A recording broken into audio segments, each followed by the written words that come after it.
Spiral Squadron here. We're taking a look at level 10 Privateer. Let's get right into the video. So, here is a look at the gear. First of all, this is a Privateer with a wand. You're certainly welcome to build your Privateer as a melee Privateer. However, I chose the Fool's Wand because it gives 6 range and 50 damage is also like some of the best damage you can get from a weapon, melee or otherwise, in this entire game at level 10. So I went ahead and took the Fool's Wand. Now, this is mostly for 4v4. This is also a great setup for 1v1 as well, and PvE. So, let's go ahead and take a look at some of the other gear. I went with the agility buff right here. Now, honestly, y'all, like, look, there are other options for melee. If you want that mighty charge, you want that backstab. Um, yeah, I mean, it doesn't really matter too much.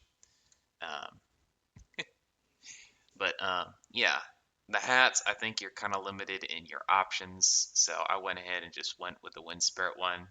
The main thing you're trying to get is Ghost Whale. Those are the main abilities you're trying to get on this particular setup.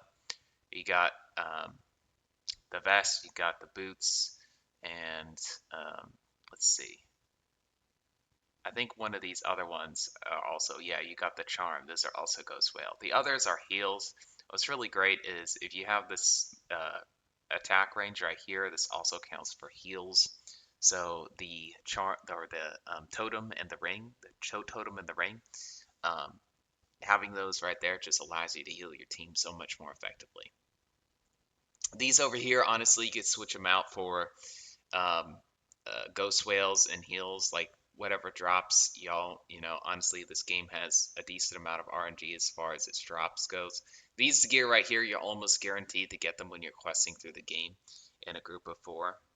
Just if you're farming, if you're fighting something that's level 10 and your 4-lot group chest pops up and you open it all, then you're eventually going to get all this and you're going to get it pretty easily. This stuff over here comes from a dungeon called the Rat Quest, a couple dungeons called the Rat Quests.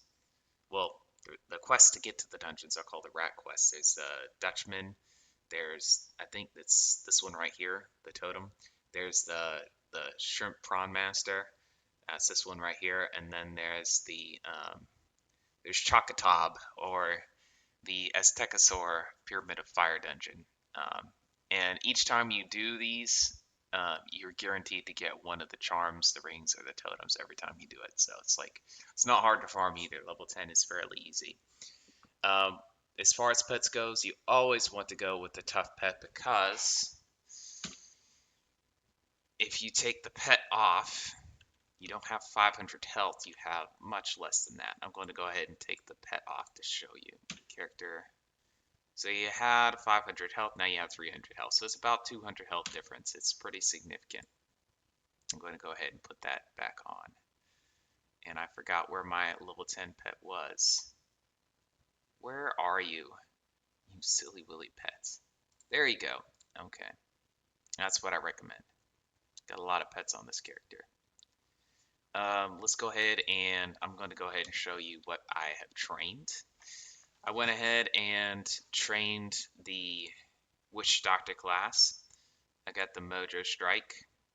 Once again, you have the Fool's Wand. You can farm that by farming St. Bruno's Chapel. It's like the last fight in Valencia Part 1. And this is useful for that because I have 6 range. So later on in the game, after I've used my gunnery and I've used these over here, I can go ahead and use a Mojo Strike as well, and it's just a nice little bonus I got. So yeah, I train a Mojo Strike and a Ghost Whale from the Witch Doctor trainer. All right, companions. The last bit. Bonnie Ann. Bonnie Ann is the king of level 10. Okay, she is like one of the few companions who gets like extra epics. She gets 2 extra epics. I got Ensign Emmett, fantastic companion, a nice little refresh group heal he can use. Absolutely amazing ability in 4v4. You're definitely going to use him every single time. Marchioness, however you say her name. She's okay. This is how you set a rough and tough, always rough and tough. Nanu, not sure if you'll use the companion much. Aikshen, not sure if you'll use this companion much. You'll probably be using these three for the most part because they actually have some type of utility. But yeah, that's it, y'all. That's all I got for Privateer.